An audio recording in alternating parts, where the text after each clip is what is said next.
Hi అండి, నమస్తే. ఈరోజు అయితే కొత్తిమీర కాడలు ఇంకా టమాటో పచ్చడి ఎలా ప్రిపేర్ చేసుకోవాలో చూసేద్దాం. దీనికోసం ముందుగా ఒక ప్యాన్ తీసుకొని 1 టీ స్పూన్ ఆయిల్ వేసుకోవాలి.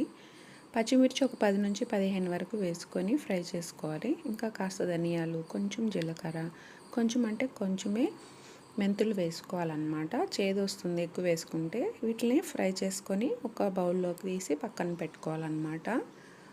తర్వాత అదే ఆయిల్లో రెండుగా కట్ చేసుకున్న టమోటాలని ఒక 5-6 తీసుకొని వేసుకోవాలి.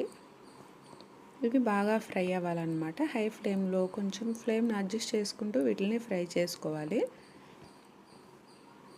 తర్వాత ఇందులో కొత్తిమీర అయితే నేను వేయట్లేదు, కొత్తిమీర కాడలు వేస్తున్నాను. కొత్తిమీరని ఇలా మనం ఒక బాక్స్లో న్యూస్ పేపర్ వేసి లేయర్ కింద స్టోర్ చేసుకున్నట్లయితే మనకు కొత్తిమీర పాడవదనమాట. 20 రోజులైనా ఫ్రెష్గా ఉంటుందండి.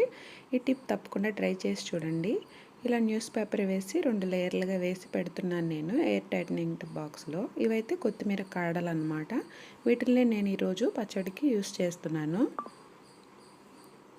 ఈ టమాటాలని మళ్ళీ ఇంకొక వైపుకి టర్న్ చేసుకొని బాగా ఫ్రై చేసుకోవాలి.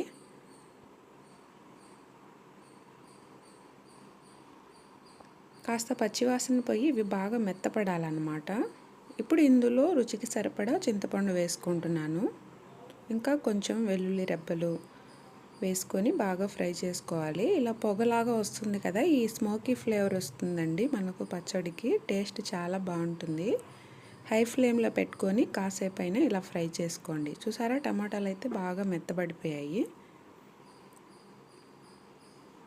ఇలా రెండు వైపులా ఫ్రై అయిన తర్వాత మనం శుభ్రంగా కడిగి పక్కన ఉంచుకున్నాం కదా కొత్తిమీర కాడలు, వాటిని అయితే ఇందులో వేసుకోవాలన్నమాట. ఇప్పుడు రుచికి సరిపడా ఉప్పు వేసుకోవాలి. వేసుకొని మిశ్రమాన్ని బాగా కలుపుకోవాలి. తర్వాత మనం ముందుగా ఫ్రై చేసి పక్కన పెట్టుకున్నాం కదా పచ్చిమిర్చి, ఇవైతే మిక్సీలో అంటే బాగా గ్రైండ్ చేసుకోవాలన్నమాట. మరీ మెత్తగా కాకుండా కొంచెం కచ్చాపచ్చాగా గ్రైండ్ చేసుకోవాలి. తర్వాత ఈ మిశ్రమాన్ని అంటే కాస్త చల్లారిన తర్వాత దీన్ని మనం మిక్సీలో వేసుకోవాలన్నమాట. వేడిగా వేస్తే మిక్సీ మనకు పాడైపోతుంది కాబట్టి.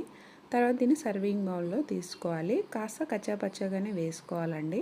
తర్వాత ఇందులో సన్నగా కట్ చేసుకున్న ఆనియన్ ముక్కలు వేసి కలిపేసుకోవాలి. అంతే అండి, చాలా సింపుల్గా టమాటో కొత్తిమీర కాడల పచ్చడి అయితే రెడీ అయిపోయింది.